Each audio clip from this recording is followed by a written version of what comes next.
Hello everybody and welcome back to the railway for another video. So hopefully you enjoyed the last video. It was a bit of a naff update in my eyes. There wasn't a lot going on because obviously we were just lining the tunnels and there wasn't really a lot to see, maybe a bit of ballast, but nothing too major. But it's all part of the plan. It's going to have to happen that way. Unfortunately, there are going to be videos that are better than others. But we are carrying on with this section. It's all going so well. So while we've got a bit of motivation, we need to get cracking. So again, touching on the last video, as you saw, we ballasted. We got some conductor rails in and some scenery detailing, blah, blah, blah. So rather than carry on with that just for the minute, I'm going to start getting this side sorted.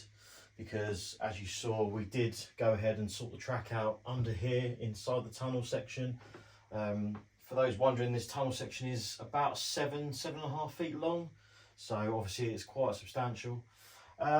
So the main thing to tackle in this one, as you would have saw a small clip in the last video, I took brake speed down. Now there were a couple of reasons for that. The platform looked knackered. It had a big crack running down it because I used wood to get the height and then I polyfilled the platform surface. Over time that has cracked where it's sunk initially. So what I've done is I've sanded that back so it's all flat, and that will then get another coat of the textured paint. However, something that is happening in the background is a friend of mine, Michael Lomax. I don't know if you've heard of him. He is creating me a remote control bus to play with on the layout. It's all got a bit out of hand, so hopefully that's going to be pretty cool. But it did bring to my attention the fact that you can't fit two cars down this road comfortably. It's always been a little bit too thin. So while I've got the opportunity and this is out, I'm actually going to bring this forwards. And I've got this massive piece of wood behind me, as you can see, and I'm going to make a new top for this road. As well as that, it did come to light when I put all this new section in to box it all off nicer, that because when I originally built this, the back seam was just made of thin ply, it was actually warped, and it was warped forwards. So when I butted this piece of wood up against and cut it all to shape and stuff, it ended up actually being too small. So I've always had a gap between the edge of the road and the back of the retaining walls. So that's obviously, as well as that, something I also want to sort. But yeah, I've been thinking about it, and to give me a little more width, I'm basically going to space the retaining walls out slightly. And I happened to go to our favourite Block and Quail DIY shop the other day and pick up this big piece of pine strip wood. And obviously, as you can see, it's plenty long enough. So the thinking there is it's going to go along the front of this, and it will basically just space out the retaining walls. So I'll just bring you a bit closer to the camera because this end's a little bit narrow, and obviously being as you're all the way over there, I figured a bit of a closer look might be better. So bear with me. So this is the existing road piece then, and you can see what I meant now by we've had a gap there, and that gap's always been there because these pieces are actually in the same place as the old setup. So that gap's always been there. It's just been hidden by the back of the retaining walls, but it's always annoyed me. So it was either a case of bring the top level forwards like that and have a gap at the back, or have a gap at the front. So it's finally got to the point where I'm like, do you know what, if I'm redoing all this to make it nice, I might as well go the extra mile and remake this top section. So we're going to crack on and do that. I have got two transit vans just out here for that reason, just to show you. If you put them on the road, you can see there isn't a lot of space. They could just about squeeze past each other, but then one of them would be right up against the wall. And I don't want this to also be a one-way street, because I want to be able to drive my bus up and down a street for shots if I can, or mess around by placing a few different cars and stuff. So the idea is, as I said, with this, it will fill it out. I can just about slot it in place to show you how thin it will be, because it will go in there just about. So we'll plop that down there like that. And with that retaining wall up against it, and it all pushed hard up against, you can see there's still enough clearance down there for people. So I'm quite pleased with that. And up here, obviously, as you can see, it's going to make a lot of difference, and that will mean that cars can comfortably get past. So let's chuck that aside. We'll get rid of the top section, And we're going to basically lay this on top and then cut this down to size and go from there. As you saw at the end of the last video, we got the telly in, departure board in. I have been messing around. This bit of the layout is all back in, and finally, after a long time, it's all level. It's got legs everywhere, and I've at last put the 5x1 board in at the front there. So let's have a quick look. So yeah, ignoring that I've stored a couple bits on there and there's a few little bits of mess out. Yeah, these boards now, I'm quite happy. I mean, obviously it looks a bit strange at the minute because it's a bit patchwork, but I will, of course, be scenicing, is that even a word? Putting scenery now on this board, and it will sort of slope in, and then I'll just have a work area on this side.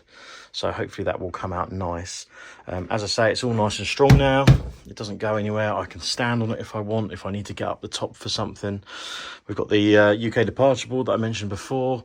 We've got my nice Metropolitan roller blind and a luggage rack, and a few nice bits up on these shelves that are now up in the corner. Chopped them down a bit so they fit nice behind the telly. I've got my nice lamp up there and a few little bits, and actually somewhere to store paint finally in that corner. But yeah, I'll shut up. What I'm going to do is I'm going to cut this strip down and get that in place, and then we can start looking at getting the top section cut down with that big piece of wood, get that in and go from there. And there we go, we've got that strip screwed all the way in along there. You can see them two screws are a bit closer together. That's because the two different pieces of wood are there, and they were slightly stepped from each other, so just those two screws there have brought those in line, which is obviously going to make the tunnel inside look a lot more seamless, as you can see. Happy days. I've also painted the platform. I just masked up the edging, and then the rest, and then I did mask up where the sort of capping stones kind of were. They were basically just painted on before, but where I've masked them, I don't know if you can see it on the camera, but it actually has given a slight lip where the rest of the platform's got a bit more of a coat of paint on than these. I did leave them masked up as well to apply a coat of filler on the platform, so that's probably what's also helped. So hopefully when I come along again and mask this off and paint the stones a slightly different colour, then they'll stand out a bit nicer than before, so that's good. The platform is painted in white primer, and then over the top of that I've this time tried Rust-Oleum concrete effect. Now before I used aged iron textured paint, which is this stuff. It is obviously the same stuff that I use on the road surfaces. However, it is a little coarse, so I probably will have to flat all that back slightly, as I have done on one piece before. But yeah, this is the concrete finish. I don't know how well you can see it, but it leaves a nice sort of textured effect. So obviously I will have to go over this with a tarmac coloured paint now. However, I feel like when that's done, it will differentiate it also from the roads, and it might look a bit nicer in that sense. But in any case, the sections that you will be able to see, because obviously the arches are going to take up a bit of space, are now a lot flatter, and we've got rid of all those nasty lines that were in it. So you can see like the bad bits here, obviously they'll be covered up mostly, so you'll never really notice them. So I'm pretty pleased with that. So what I now need to do is obviously go along with all these. I need to cut a little small channel in the back just for the lights to run through the bottom, and then fit all those back in with some probably Gorilla wood glue, to be honest. The only other thing I did is I did cut this piece of wood in the end. Is this the right way up? It probably isn't. No, it's not. I believe it's that way. I think it's that way. And so that's chopped up, and it's fitting flush with this piece that sticks out. So obviously, as I was saying before, if I can find the old street scene, there it is, it's over here. Talking of which, here's my tender for Mayflower, which I've just been painting all the beading on black. What a nightmare that was. But yeah, if we just lay the old road on top, then you'll see the width we've gained. So So you can see there, that's actually quite a drastic difference. So if I get, as before, the transit vans, because they're obviously quite a big vehicle. You see on the road before, like that, but obviously now you'd have just that bit of extra room, so it'll look a bit more realistic. If you sort of rode to the edge there, you've got a nice bit of space now, so we can live with that. Obviously the front walls and stuff will all be in the same sort of position once they're done. I might even bring the pavement in just a touch more closer to the houses, just to help again with a little bit more width on the road. But yeah, I'm pretty pleased. I think that's going to work nicely, and it's nice and flush at the end as well. I did also cut, where is it? Here's my big pile of wood. Is it that piece? Yes, this piece here. So I've cut this piece of wood. You're probably wondering, what on earth is that for? Bear with, because I'm doing it one end. So that is going to sit in there, like that. If I go to wide angle. So that's going to sit there. That's going to carry on the street scene. And then we'll have a tunnel portal under there. And that will hide that nasty second, third radius curve that we've got going on around the back.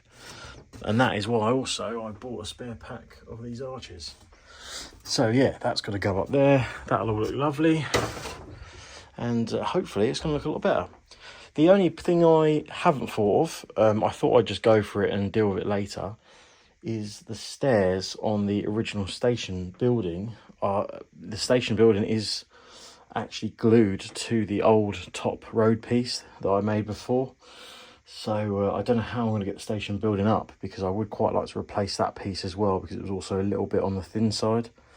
But the stairs obviously used to tie up with the width of this, and now they're going to have to somehow come out.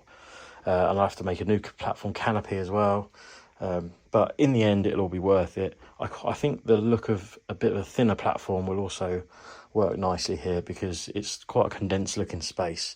And in any case, you're going to have this platform coming into action when I get round to building the rest of it up to here. But yeah, so far, so good.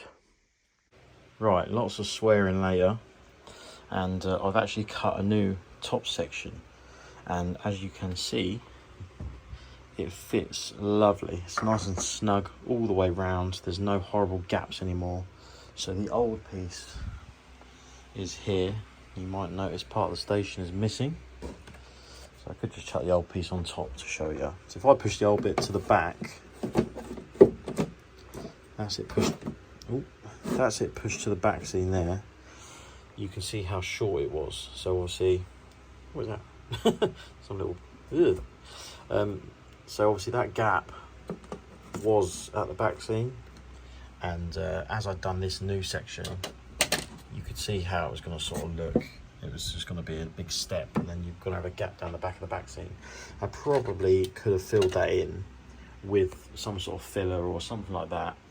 However, I decided that because I've renewed this section, I'm just going to start fresh, because another thing that's given me the chance to do is slightly move the station. The station's always bugged me because it just doesn't quite work correctly how I want it to. So figured a clean slate will go again. And now, because we've made this road wider, obviously the entrance to that road was a big bottleneck, so I want to try and extend that out a bit. So my station building, this piece, as you can see, I've now chopped some off. So it was square before. I say square, it had the sloped roof, but I've gone a bit on a mad one, chopped that off, and that is going to sit around there compared to, you can see where it used to sit from the sort of gap. So that gives me a bit more space. What I'm also going to do is possibly adjust this and cut this piece down / off, so that the whole building can be skewed this way, so it's quite offset. The reason for that is I can bring it as far as this way as possible, and this, as I say, this exit of this road can be as straight as possible. So I want to get to the point, ideally, if I sort of move this across, I reckon I can get that somewhere around there, that station building. This will be about there somewhere, and you can see that that almost gives me the space, so that's going to look a lot nicer anyhow. So that's the idea. Basically this corner would be right on the edge of the baseboard, so obviously I'm going to have to sack this off, but this is just a pointless little bit anyway, so it's no real biggie. I might have to make a new section to go in here and sort the gate line out, but that's no problem because you could just come around the corner here and go in this piece, but we'll sort of work with it as we go really. But yeah, that's the sort of thinking. The difficult bit is going to be getting this up from the board because it's all super glued down. So the way I've got the other one off is I actually bent the board like over my knee, and that slowly peeled it off with a lot of the wood, as you can see. But another thing I want to do is on this side, something I've never been happy with, is this stupid little parking bay. Because I never really thought about the fact that the pergola canopy sort of thing is quite low. So the idea of that was it was originally going to be the bus stop, hence why it was there. Then I realised a bus won't fit under it. So that was stupid, wasn't it? So thinking now is the bus stop will be here somewhere, and then cars or whatever will come out. But then the pavement will actually be that width, as they should be in real life. So the pavement will have an extra piece in front. So if I've got a little bit here, so this will sort of sit in. Oh, there goes my bollard. Never mind, it's useless now anyway. So that'll sit in there, and you'll see that that pavement, when it's all in, will be the same width as how far that sticks out. So we basically lose that little pointless lane, and the road then basically just goes down to a normal 2-lane road, and it doesn't look so silly. It also gives a little bit more room for the street scene out front, and it's just going to flow a bit nicer. And as I say, the bus stop will be wherever to account for it, or it will just be on the road, who knows. I wouldn't mind putting it back here a bit, but obviously it would be nice to have a bus stop where I can have my nice fancy bus that's being built for me by Michael Lomax. The alternative, of course, is have a bus stop on this side of the road, just again in the road, but we'll see. But yeah, so it's a lot of work to do, so I better crack on. Chuck that out of the way. This, as I say, it fits a lot nicer now as well. It's all supported much nicer. I've still got that little bit to put in here, so from there to there needs a little piece, and then it needs something to block that edge off, and then I can sort of line that with some brick. But all the heights are fine now, so I can get it all painted at some point when I worked out where everything's going, and then I can come along with a sanding block like this and go over all the joins just to smooth out the height of all the joins, and then give them one more coat, and that will hide them well. But yeah, we're looking good. I think it's going to be worth the aggro. The hard bit that I really need to tackle though is, because the platform is now narrower, I need to narrow the staircase. Now this is going to be an absolute pig to do. It's a lovely little item that I had. The whole station was built by my friend Martin. He did a fantastic job. It was previously just glued against the arches, but yeah, I mean, there's a bit of space in there where it can be narrowed. It's quite wide as it is, so basically the whole thing's going to have to come apart. So I will cut this wall off and then narrow it all and then glue it all back together, and hopefully it'll look the same. But yeah, that's the next job. So yeah, hopefully it's all worth it. So moving on to the present day, I got a bit bored, and this is still looking the same as how I left it. However, this scene is not, and we'll show you that now. Now, since the end of the last video, this has changed quite a bit. I say quite a bit, it's this area. The top is pretty much the same, except for this addition, which is a Mark II Granada that I've put together.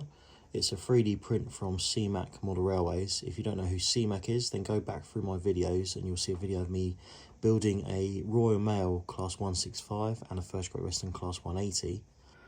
And naturally I built the 180 just as Revolution announced their ready to run version, which I'll also be getting. But yeah, one of my best mates, James, has this car. So I thought I would build that as a nod to him, and as you can see, it looks pretty cool. And the other thing is I have got road names for all these streets now. If I look up here in my little drawers, they're in what? There they are. I've got them in this little box. I've got a few of them. There we go. So this is going to be the name of this road. It will be Potter Way. James's surname is Potter, so the Granada is a nice fit. I've also done others, so the housing street there is going to be Rosier Road. That's Anthony's surname.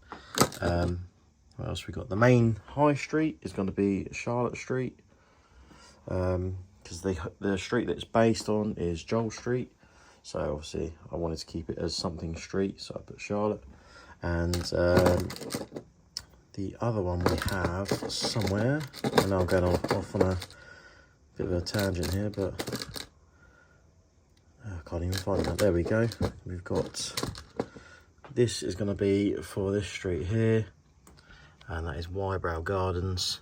The reason for that is this house that you can see here is V1 of a design drawn up for me by Ollie from Wardle Road. He's got to do a couple little revisions and then recut it for me. So that's done with his Cricut machine, and then obviously I've got to clad it and all that. But that is based on my best mate from my childhood. I used to go to his house all the time. His name was James Wybrow. So Wybrow Gardens. The road coming off opposite to his house was Lyndhurst Gardens. So obviously keeping the theme.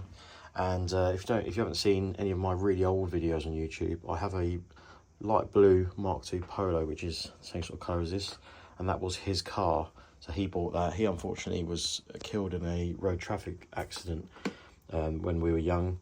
So obviously since then I've had his car. That's why it's quite sentimental to me, and that is the reason for wanting to build this house, because I spent a lot of time there as a kid.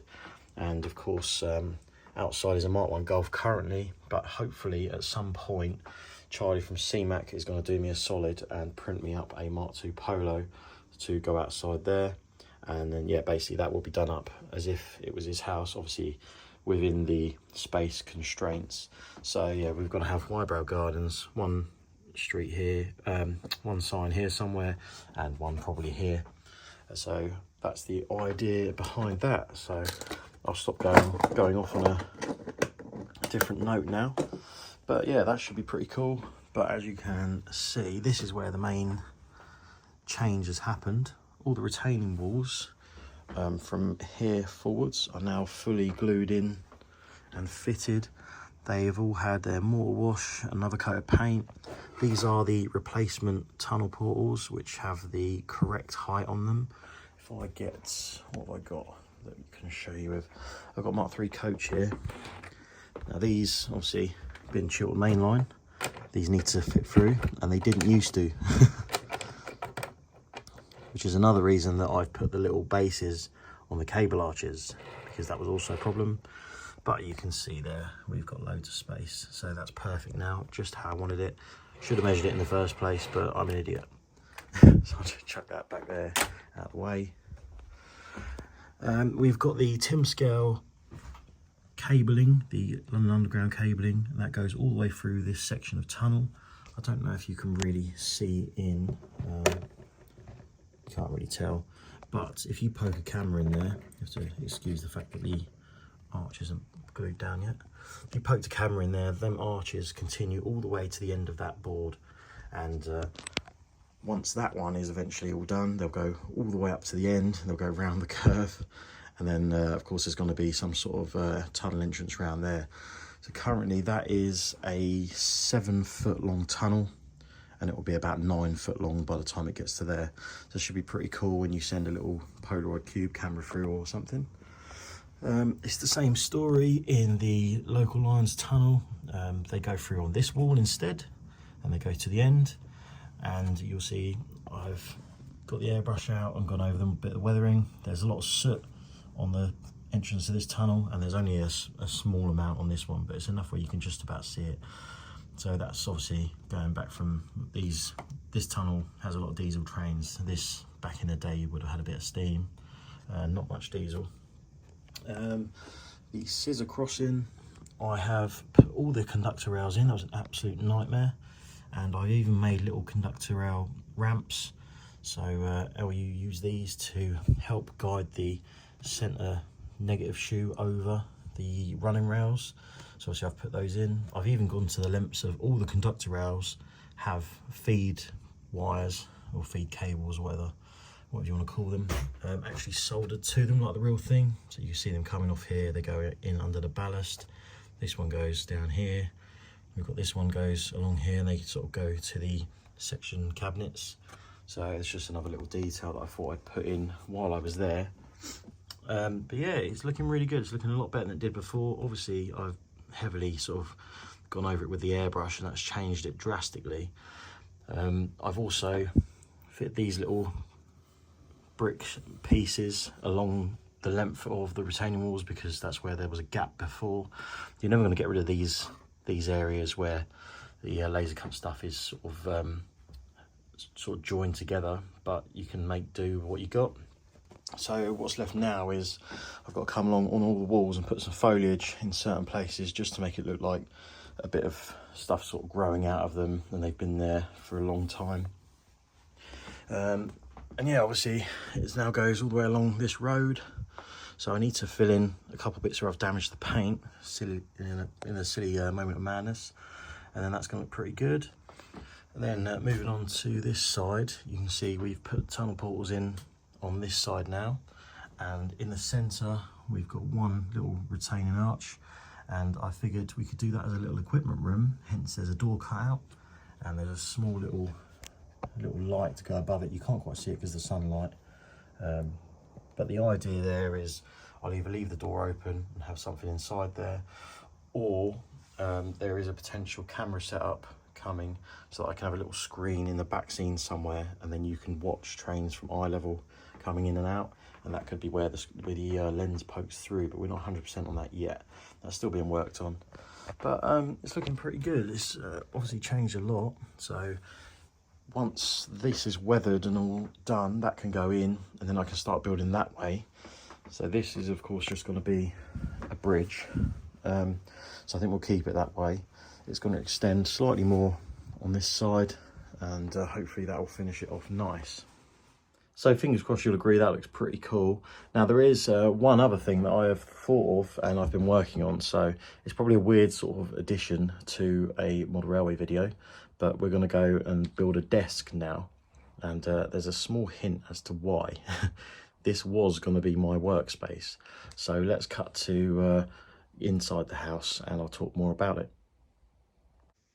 So since building the cabin, obviously as you would have seen over time, things have developed quite a lot.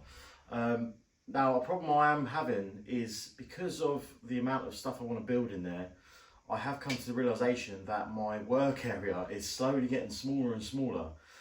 As you would have noticed in the last video, I actually put a new 5x1 board in the corner, which was going to be sort of an extension of my work area, to bring it outwards so that I can scenic the area behind. However, I have, as always, had other ideas for that space which may come about in a future episode. So I've been thinking, well, what can I do in the long term? It's getting a bit of a pain because I always want to do stuff in that area, but then I have to clear it all to work on a loco or do smaller jobs or paint something. So I've been talking to Charlotte, the boss, about potentially bringing something inside now for quite some time, so that I have my own dedicated little space where I can get on with small projects, and so that I spend a bit more time with her, because as I'm sure you've all worked out, when I'm off work I'm down there all the time, and naturally she comes home from work, she wants to see me for a bit, I'm always in the middle of something, so there's always a bit of sort of pushing and throwing from there. I always have to sort of come in the house and scrap what I'm doing for the night, whereas I'm thinking if I have something in the house, then we can have the best of both worlds. At some point I can get on with stuff, and that leads me on to where I'm stood now, which is actually in our living room. Now the bottom of half of our house is all open plan, so we've got our sofa on this side, we've got these sort of shelves behind me which sort of separate off the kitchen / dining area of the bottom of the house. They are here because we've got this wall that sticks out, so it's like a natural sort of break point. And because the sofa's in the position it's in, we've always had this dead space here. Now we did actually have a small chair in this area, but it never got used and it just looked a bit out of place because it didn't match the sofa. So that ended up going upstairs into one of the spare bedrooms. So we've just always been left with this space here, which serves absolutely no purpose whatsoever until you put a Christmas tree up. So that'd be interesting come Christmas time, which isn't too far away. But from measuring it between the sofa and the wall, it's 110 centimetres. Now, I did somehow manage to get permission from the boss lady to put a desk here. So I figured, well, we'll go on an Ikea trip, and here's what I found.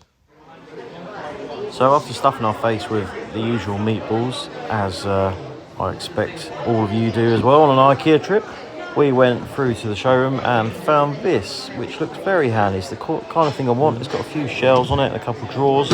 However, that is slightly too wide, so behind was a shorter version they do, which is perfect. I also found this little ring light with a phone holder, so that's going to be perfect for vlogging. Couldn't help myself, I had to grab that. But yeah, if you're wondering what the desk is, there you go. This is where the location was if you're ever around Milton Keynes Ikea. And we even got a thumbs up from the missus. So obviously you can see the desk that I found in Ikea. There were a few different versions. There was one that was 130 centimetres wide, I believe. And there was a slightly smaller version, which was 105. Now, obviously, with 110 centimetre space, 105 centimetre desk should, hopefully, fingers crossed, fit perfect. So obviously we went for that option. If anything ever happens in the long run, there was also a chest of drawers you can get which extends that smaller desk back out to the size of the large version, except they're separate items rather than one long desk. But yeah, it looks like it's a pretty good sort of design. It's got a shelf section that I've bought separately for above it, which can hopefully hold some paints and bits and bobs that I might need. There's a few drawers on there. But yeah, obviously, as you can see behind me, we did buy it. So I'll probably spare you the pain of watching me put this all together fully and just do a quick time lapse or something because it's a bit easier. So I'll see you in a bit and we'll get this all built. Who on earth thinks it's a good idea to bore you all building a desk on a model railway video? I don't know. Anyway, moving on to more important things. Who's going to the Great Electric Train Show then? Because I should be there the Saturday and the Sunday. If you're there, say hello. I might say hi back. I might look at you thinking, who on earth's this? But it's worth a go. Also, check out Anthony's store. He's going to be there, AGR Model Railway Store. Obviously, he's a good mate of mine, so I like to give him a shout out. Every little helps. But fingers crossed, it's a good show, and I'll see you all there. Anyway, back to this exciting episode. So there we go then. We got the desk built and got the shelf built above it. It's looking pretty good, I think. So as you can see, we've got plenty of space for bits and bobs like some paints and stuff. I do have this paint stand, which doesn't really fit. I just basically bring it in the house just to see how big it was in comparison to the desk. I mean, if it was in this sort of corner, it'd probably work a little bit better. Got this ring light as well from Ikea. It's pretty cool. Obviously, it does what a ring light usually does, but it's got a phone mount next to it. But you can change the colour, how warm it is. You can change the brightness and stuff. But that was about 20 quid, something like that, 20, 30 quid. I figured that'd be quite good for vlogging and stuff. But yeah, I don't know if this video is going to be of any interest to anyone, but obviously you've got a nice bit of space, so hopefully it's going to be ideal for me to do some modelling projects. So I'm going to bring some stuff up here, sort of little things like model you figures, things like that, so I can just sit here and paint some stuff while I watch the telly up there. Could have a mirror really, so it shines on the telly, but yeah, that'll obviously help me out with not being in the cabin quite so much when I'm doing silly little jobs. But yeah, so pretty happy. Anyway, I suppose we should probably get back to the cabin because this is probably a bit boring for you. So let's go and see what's going on in the train department. So now that I've bored you all with videos of building a desk, it's a bit of a random thing to include in a railway video. But this is the reason why, as well as the fact that I want to spend a bit more time in the house doing some modelling. It also frees up this board. So as you see in the last video, or was it the start of this one? I think it was the start of this one. There was a cutting mat here, and the idea was I'd sit here and do my modelling, and then this section would be scenic. However, now I've been itching to think about how I could fit this in for a while. So I want to recreate the Croxley tip trains. So they're pretty cool. They were basically a pannier tank at the front, a brake van, sort of between 1 and 4 general purpose wagons, which I happen to have 4. I've got 3 there, and I've got 1 flatbed type up there. And then a brake van on the rear. They would run around the Met. They would run up to Croxley. They would go into the tip sidings, and then obviously be offloaded there, and then run back to Neasden empty. So they ran with a single loco. It would run round in Croxley tip, I believe. Then it would, I think, propel out and then go back onto the main line. So obviously I want to try and incorporate something like that. Now, this is only a 5 foot by 1 foot board, so obviously space is limited. And just to be difficult, I want to try and build this within the confines of that board. The thinking being then, if I ever want to take this board out, it's going to essentially function as its own little layout. So there's nothing stopping me taking that board out, having a field yard area on this end, and then I could run trains in and out if I wanted to do a small little sort of diorama scene for a show or something like that. But yeah, in any case, you can see the idea that I've gone with. Now, it's going to be restricted to 3 wagons in length, with the brake vans either side, of course. We need a run round loop to get the loco at the other end, and then it all needs to sort of work with the existing track plan and all fit in with the surrounding area. So the idea is that your train, the pannier tank and the wagons will come from Harefield station. They'll go down the branch line next to that tamper. They'll come round the back, follow this line round. It's then also just short enough where it will fit in this signal section. So this loop, there will be a signal next to this relay box, and the pannier tank, the front of it sits sort of where my finger is, so it will literally sit in line with the signal, and then there will be clear at the back. So it will come into there. It will then draw forward, beyond the signal that will protect the crossover this side. It will then set back into the reception line for the tip, go around the curve into a set of points, and it will fan out into just 2 sidings at the minute, I think. That could be subject to change, but realistically I think that's going to be the best way. And then the outer road will be for the wagons to be unloaded, and the inner road will be the run round, and then we can just about fit a little small stub for a run round on this end. So the loco would then obviously be at this end when it comes in, propelling in. Loco will come off, it will run round, go onto this end. When the train is discharged, propel back out again. Obviously there'll be an exit signal here.